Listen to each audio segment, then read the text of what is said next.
Donc, en quelques mots, malgré que je suis intéressé par la situation en Haïti depuis très longtemps, peut-être depuis 25 ans, ce n'est qu'en 2005 que j'ai eu l'occasion de commencer à travailler directement sur Haïti et de visiter Haïti régulièrement.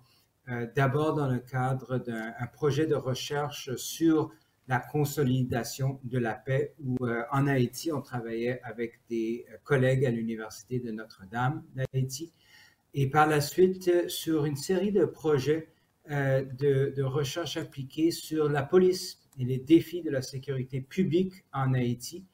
Ce qui s'est en fait à la fin de c'est à peu près 10 ans de travail avec la police, on a eu la chance de fournir un appui technique à la police et à plusieurs autres agences de l'État, comme y compris le ministère de la Condition féminine, l'Office du protecteur des citoyens, des ONG réputées dans le domaine comme le réseau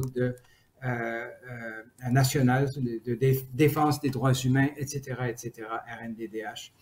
Donc, c'était pour les aider à améliorer leur capacité de faire de la recherche ou de mobiliser de la recherche dans leur processus de décision sur les politiques publiques, par exemple. Et finalement, ces dernières années, j'ai eu le plaisir de travailler avec professeur Eleonore Louis à l'Université d'État d'Haïti et avec des collègues du mouvement des personnes et surtout des femmes handicapées en Haïti, pour renforcer leurs efforts de plaidoyer pour leurs droits humains. Donc, à travers toutes ces expériences, ces missions en Haïti, ces visites, ces recherches, collaborations, j'ai vraiment commencé à comprendre Haïti un petit peu. Et donc, c'est un plaisir de partager peut-être quelques-unes de ces connaissances avec vous ce soir. Et donc, est-ce que ces recherches ont été, est-ce que vous avez publié ces recherches que vous avez effectuées sur Haïti? Tout à fait.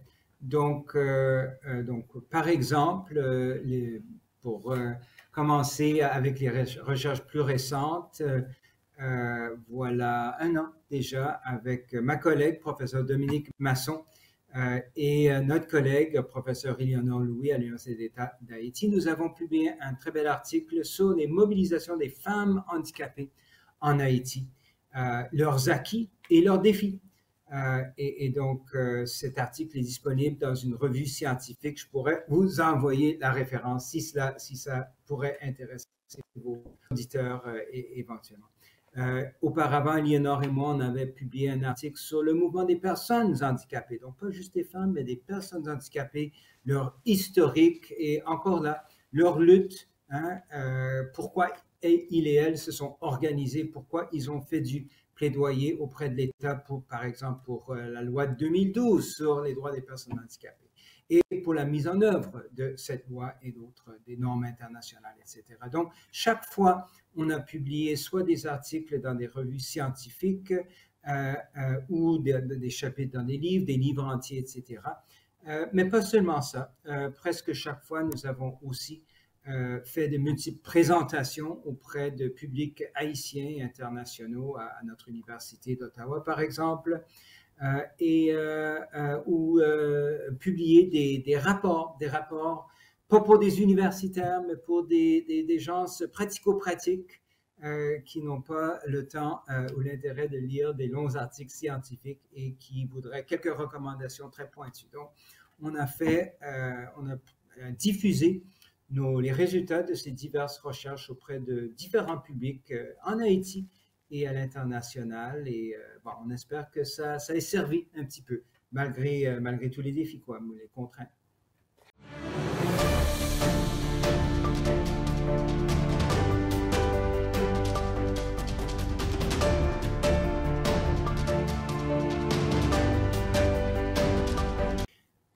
Alors, il n'y a pas de doute que, comme beaucoup d'autres analystes, on parle de crise multidimensionnelle depuis des années, d'ailleurs, parce que à cause de la conjugaison, l'articulation énormes déficits de sécurité publique, les énormes déficits de gouvernance et de dialogue au niveau, sur le plan politique, les énormes déficits sur le plan économique et social pour la majorité de la population.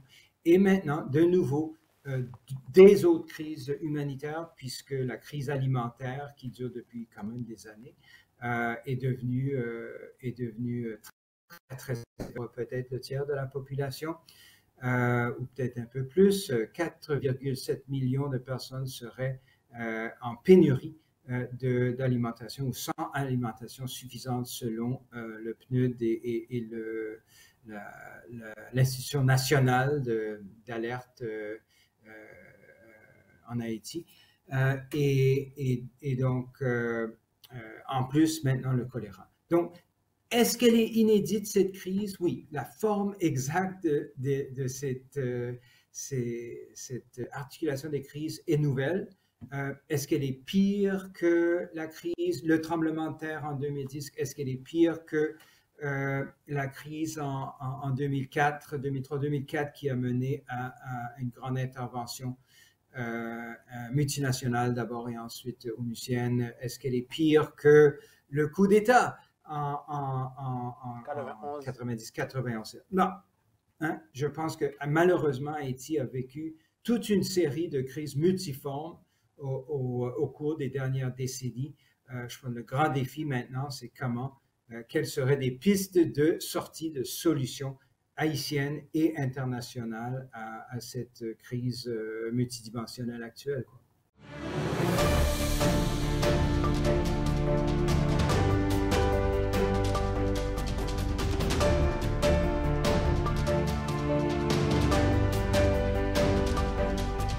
Je pense qu'on peut comparer quand même selon des similarités, des différences, mais il n'y a pas de doute que là, comme je l'ai dit, la forme exacte de ces crises actuelles est inédite. Hein? Je ne peux pas me rappeler une époque où il n'y avait pas ni président, ni parlement, en fait, ni dans beaucoup de cas d'élus municipaux en Haïti. Je ne peux pas me rappeler. Écoutez, je pense que quand même, pendant et juste après le coup militaire, hein, en 91, la situation d'insécurité était tout aussi chaotique pour les gens qui étaient pourchassés par le régime. Hein, mais ce n'était pas des gangs. Donc, la forme de, disons, la violence, la source de la violence venait de l'État ou des forces militaires, des forces armées d'Haïti à l'époque. Là, elle vient de gangs. L'État s'est presque effondré. Même la police a perdu sa capacité de contrôle territorial sur des zones entières de la capitale et d'autres parties du pays, surtout dans le sud, mais même en Artibonite. Donc, voilà. Je pense qu'on doit être d'accord que cette crise est la forme exacte, les acteurs exacts, etc. sont nouveaux. Je pense que ce qu'il y a de assez nouveau cette fois-ci aussi, c'est que peut-être contrairement à la situation en 2004, l'international, l'ONU, les partenaires, etc., sont beaucoup plus prudents parce qu'ils ont essuyé des échecs en Haïti ces dernières années et plus. Et donc, je pense que ce sera plus difficile de convaincre même les États-Unis d'intervenir de façon très importante et directement, notamment sur le plan sécuritaire, même si éventuellement, je pense que c'est ce qui nous attend tous et toutes.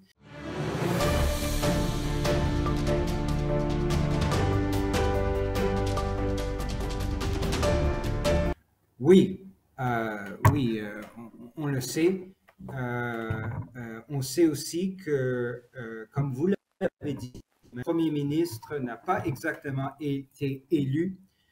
Il a très peu de légitimité. Sa base sociale est très restreinte, très réduite. Et donc, il y a même, si je comprends bien, il y a une blague qui circule en Haïti depuis quelques semaines, selon laquelle une prochaine mission des Nations Unies sera la MINUPA pour sauver Ariel Henry, AH à la fin. Hein. Donc, heureusement que les Haïtiens maintiennent leur sens d'humour malgré cette situation infrahumaine qu'ils et elles doivent vivre chaque jour, hein, au quotidien.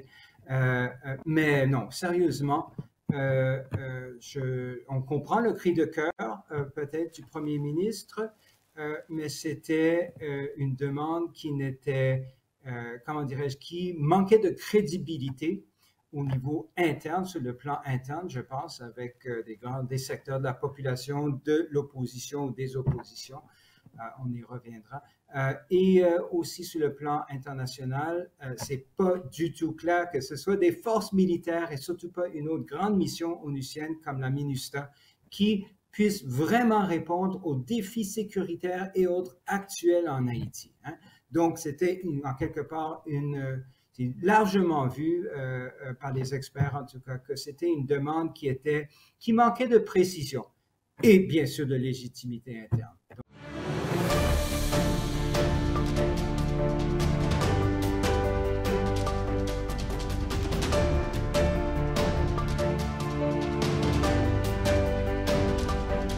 La résolution 2653 adoptée le vendredi passé est profondément différente de la résolution qui avait originalement été proposée par les États-Unis et par le Mexique, qui comprenait deux volets. Le volet sanctions dirigé contre les chefs des gangs et leurs alliés, les gens qui les appuient de différents secteurs.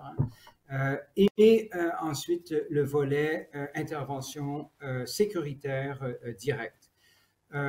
C'est devenu assez évident pour les États-Unis et le Mexique que le deuxième volet ne jouissait pas du même appui ni au Conseil de sécurité. Hein, c'est pas seulement la Chine et la Russie qui s'y opposaient. D'autres pays qui n'étaient pas membres, qui ne sont pas actuellement membres du Conseil de sécurité, mais qui seraient sollicités s'il y avait une intervention. Je pense au Canada et à la Colombie, par exemple. Hein. Ces pays-là ont exprimé de profondes réserves, beaucoup de prudence par rapport à une intervention militaire surtout, mais même à une intervention policière beaucoup plus ciblée. Hein. Et donc, il y avait aussi le facteur interne. Hein, et je pense que c'est très important pour certains pays amis, y compris les États-Unis. Les États-Unis, à la fin de leur dernière mission, voilà 10 jours, on dit très clairement, on n'est pas prêt, nous, à entreprendre une mission d'intervention sécuritaire en ce moment. En partie parce que la population est divisée. Oui, le Premier ministre a sollicité, mais les partis d'opposition ne sont pas du tout convaincus que les partis d'opposition et beaucoup de secteurs de la société civile ne sont pas convaincus que ce soit nécessaire ou que ce sera productif. Hein. En fait, ils craignent les risques de dérapage.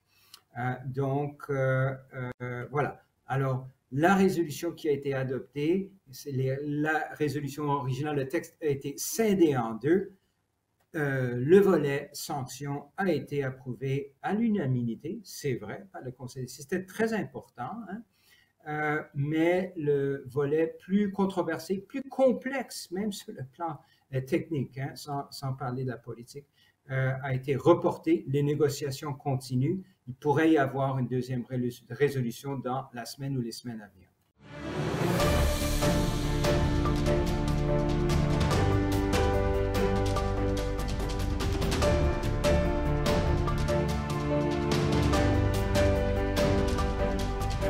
Je pense que sans avoir fait leur mea culpa publiquement, les actuels dirigeants de pays comme les États-Unis et le Canada, au moins certains diplomates, reconnaissent que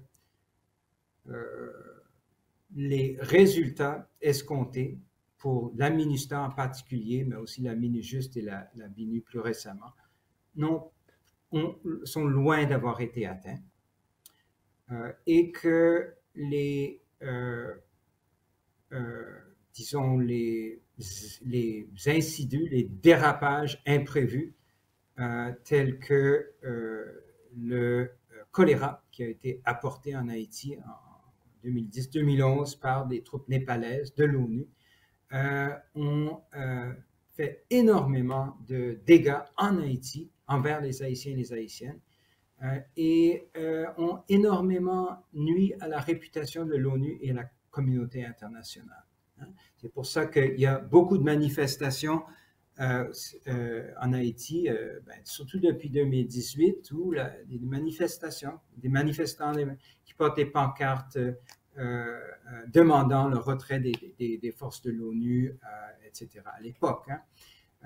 Et bon, maintenant, il y a très peu de forces de l'ONU. En fait, la BINU est une très petite mission politique, surtout. Mais on ne voit pas déferler dans les rues d'Haïti des manifestants demandant de façon massive le retour des États-Unis. Il y a des raisons pour cela. Donc, les réticences, je pense, sont autant du côté de certains amis d'Haïti, pays amis d'Haïti, que de grands secteurs de la population, malgré leur désespération.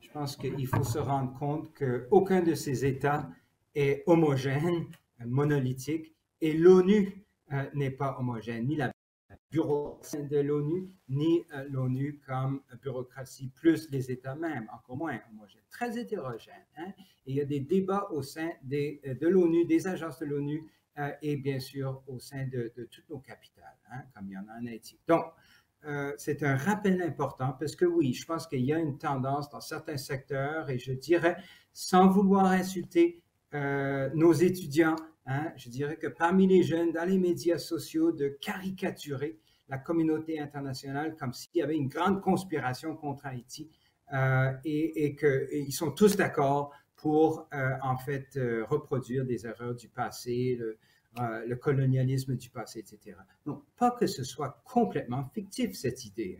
Il y a des graines de vérité dans cette crainte, dans ces craintes. Mais oui, je pense qu'il y a lieu de comprendre comment la position américaine ou canadienne aujourd'hui n'est pas la même position que ces capitales exprimaient ou ils mettaient en œuvre en septembre de l'année dernière ou avant, quand ils ont d'abord, quand le core groupe a vraiment, comme vous avez dit, a essentiellement ratifié la décision du défunt président Moïse, quand ils ont essentiellement appuyé la sélection du PM Henry. Ça, c'était vraiment, si ça a surpris beaucoup d'Haïtiens et d'Haïtiennes, ou si ça a confirmé les doutes de ceux qui pensaient que c'était une conspiration.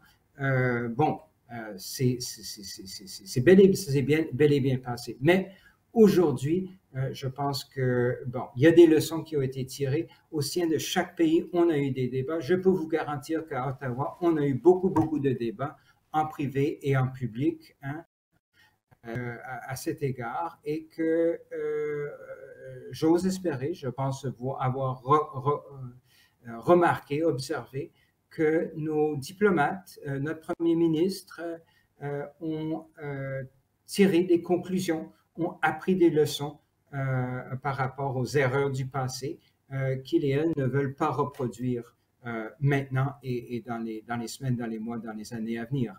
Donc, on pourrait étoffer ça, en parler, qu'est-ce que ça veut dire concrètement, mais oui, je pense que c'est très important de comprendre comment il y a des différences, des débats entre ces États, il y a des changements dans le temps et en fait, je pense que la leçon la plus importante pour moi qu'on peut en tirer, c'est que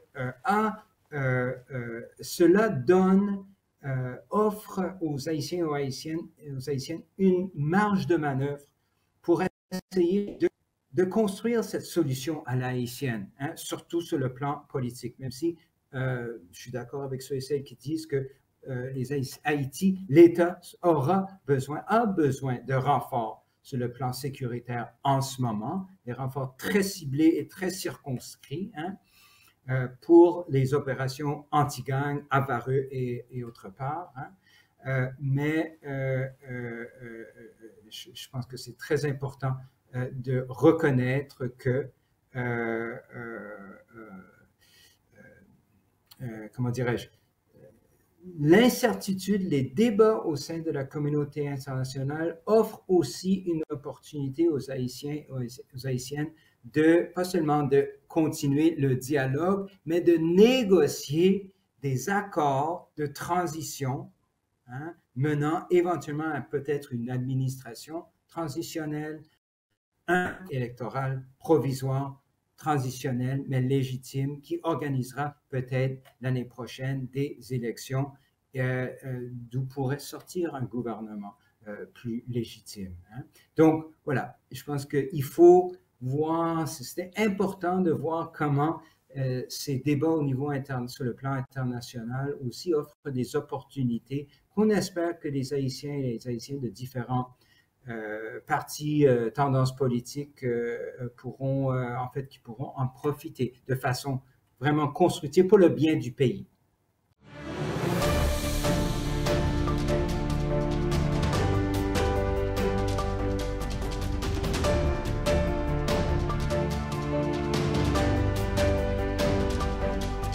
En deux mots, je dirais que le risque est là, mais que le scénario opposé de ne pas essayer d'organiser des élections dans à peu près un an entraîne des risques très importants aussi. Et je pense que comme dans toute situation, grand dilemme national ou international, il faut regarder les deux côtés de la... Il ne faut pas romantiser ni un scénario ni l'autre. Donc, ce que je veux dire concrètement, c'est que, écoutez, l'année passée,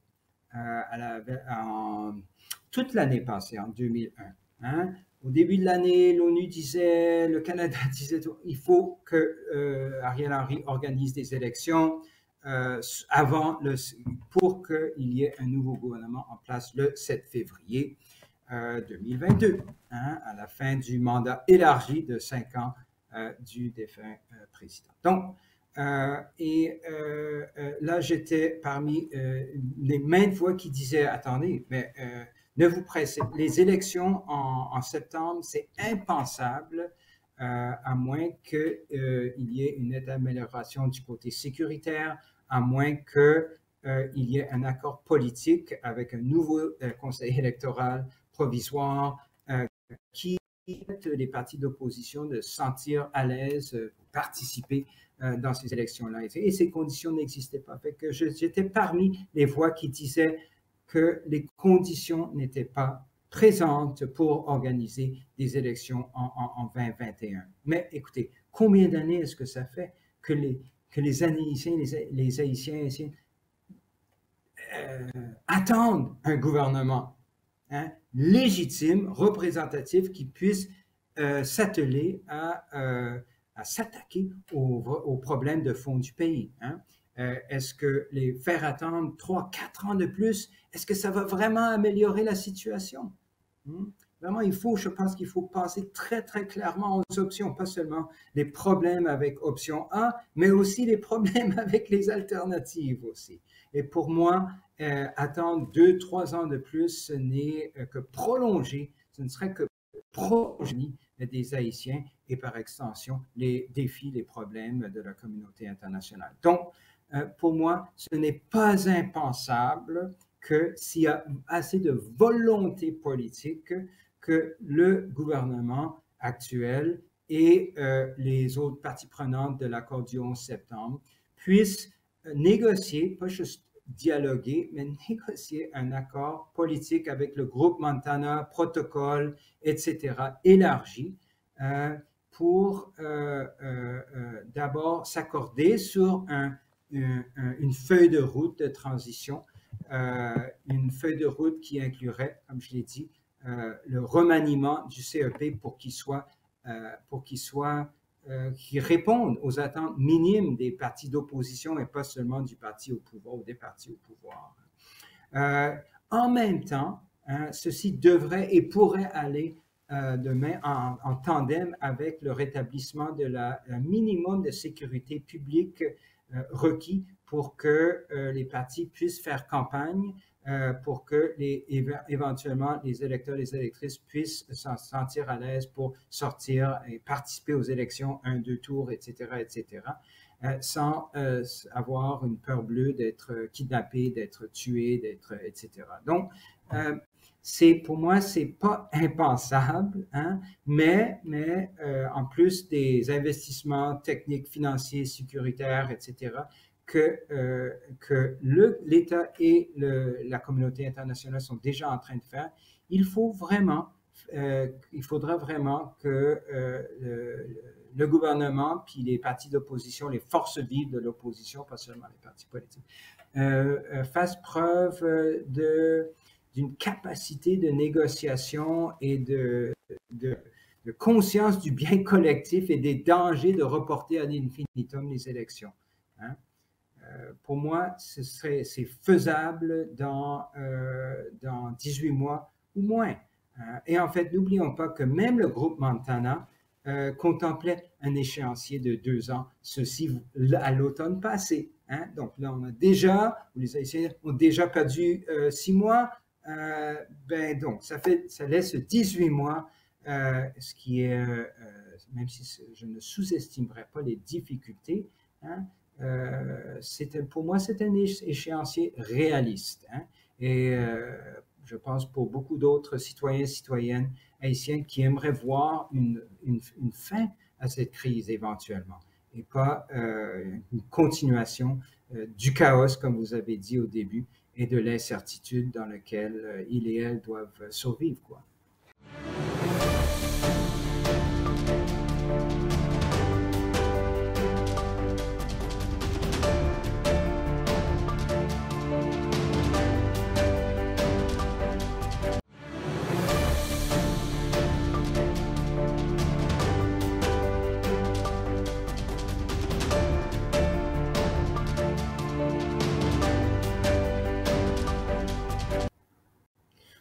Alors, écoutez, je ne suis pas expert sur cette question précise, mais si je comprends bien, il y a des cartes d'identification nationale pour la majorité des Haïtiens. Le problème, c'est que beaucoup de citoyens et de citoyennes ne les ont pas encore obtenus.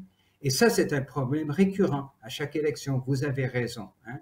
Est-ce qu'il va être résolu dans 10 mois complètement? Certainement pas. Est-ce que l'écart entre le pourcentage de la population adulte qui a des cartes d'identification nationale et donc le droit de vote et la population éligible en théorie, est-ce que cet écart peut être réduit? Il a été réduit presque chaque fois, malgré les défis techniques et politiques impliqués. Donc, on sait que l'Office national de l'identification, avec l'appui de plusieurs agences de l'ONU, ont déjà investi beaucoup de ressources pour résoudre ce problème-là. Je ne sais pas exactement où ils et elles en sont aujourd'hui, mais pour moi, encore, ce sont des problèmes techniques qu'il ne faudrait pas minimiser, hein, mais s'il y a volonté politique de tous les côtés, ce sont des problèmes qui peuvent être pas résolus complètement, mais qui peuvent être minimisés. Hein? Et je pense que en Haïti, là, je pense qu'on doit être réaliste. Les solutions idéales sont très difficiles à mettre en œuvre. La perfection, c'est peut-être une illusion.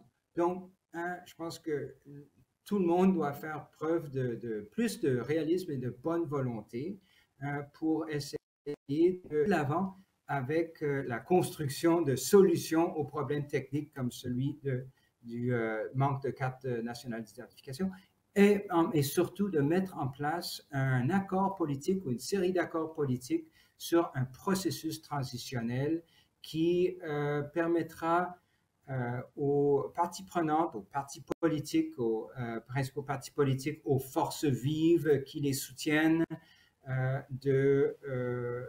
d'avoir confiance dans un processus qui sera loin d'être parfait, mais qui pourrait au moins répondre aux attentes minimes de la population et des partis politiques, etc., et la communauté internationale, bien sûr, hein, pour un remaniement de l'administration de façon représentative, de façon légitime, pour que les citoyens puissent finalement avoir un gouvernement qui ait un mandat et la volonté et la capacité technique, donc, et fiscale éventuellement, pour répondre à leurs besoins. Parce que continuer avec la situation actuelle pour une autre 2, 3, 4 années, imaginez-vous ce que ça pourrait impliquer en termes de coûts sociaux, économiques, humains, etc. En parlant de coûts sociaux, économiques et humains, si on essaie, par exemple, de revenir sur l'expérience de la MINUSTAH, les milliards dépensés par, entre parenthèses, la communauté internationale pour avoir cette force multinationale en Haïti.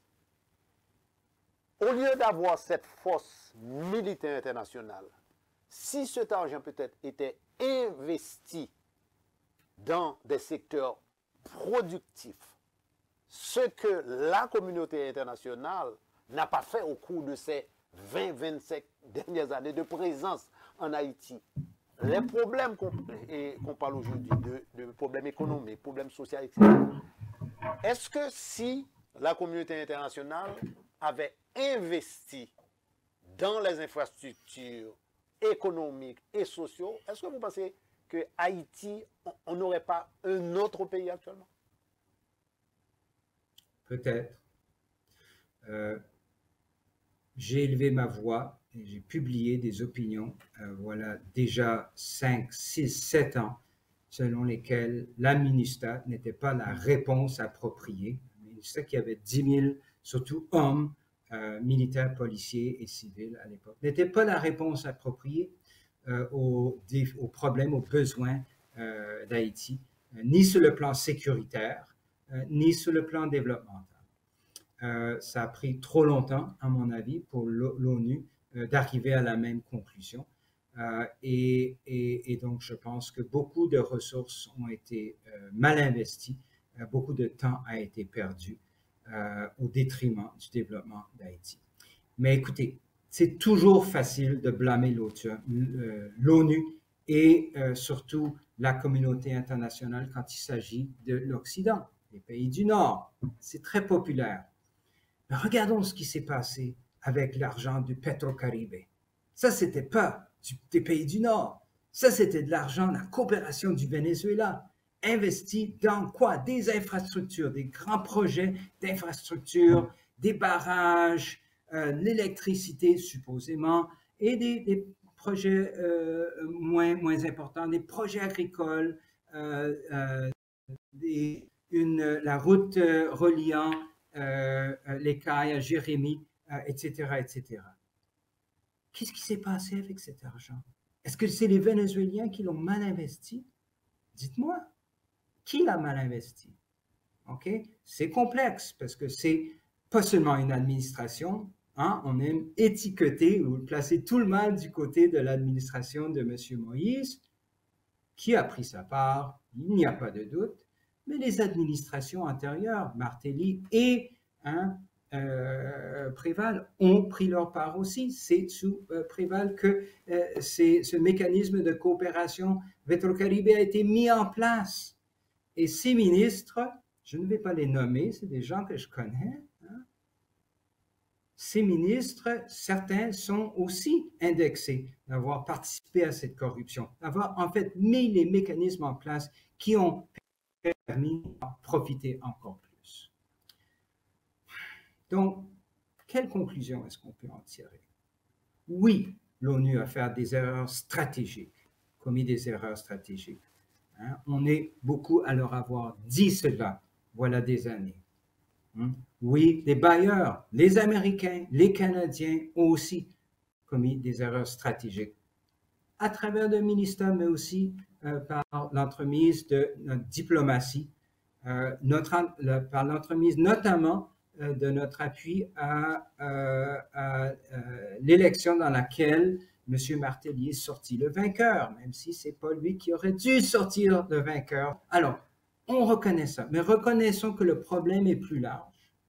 Le problème implique aussi des grands pays du Sud, notamment le Venezuela, qui ont vraiment, selon nos études, j'ai aussi travaillé sur cette problématique-là, de la coopération Sud-Sud, qui m'avait moi aussi très interpellé. J'étais plein d'optimisme au début quand le Venezuela, l'ALBA avait été lancé, etc., etc. Mais quelle déception! Donc, tout le mouvement du Pétro-Caraïbe, les Haïtiennes qui sont allés dans les rues, qui ont investi les rues pour protester contre la façon dont ces fonds du Pétro-Caraïbe, qui avaient été destinés pour le développement du pays, avaient été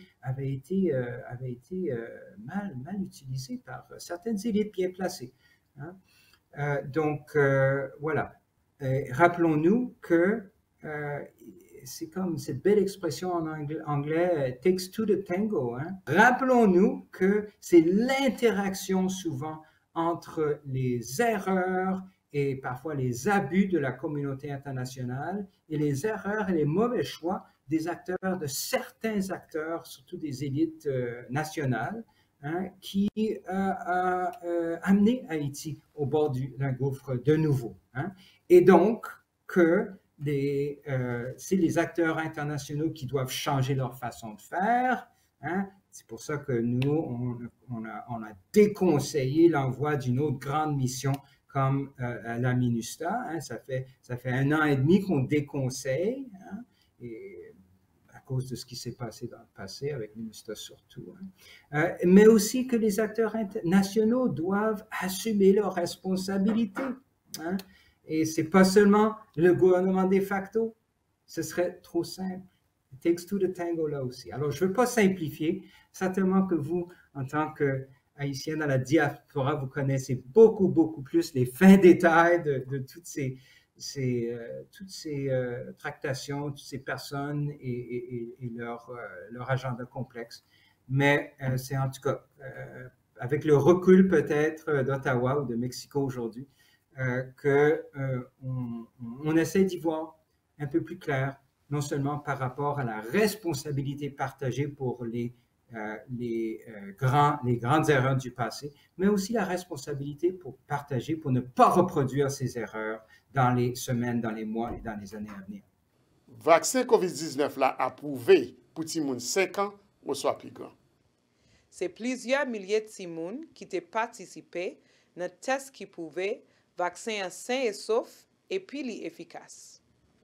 L'année qui s'est passée là, c'était difficile pour nous toutes, et spécialement pour Timoun Noyo. Vaccin a permis toute activité de recommencer. En même temps, la mette Timoun yo et nous-mêmes tout en sécurité. C'est normal pour nous gagner question sous petit nous avec vaccin. Parler avec petit ou, les fini prend conseil dans mes docteurs. Mes amis, fais la science confiance. Prends vaccin.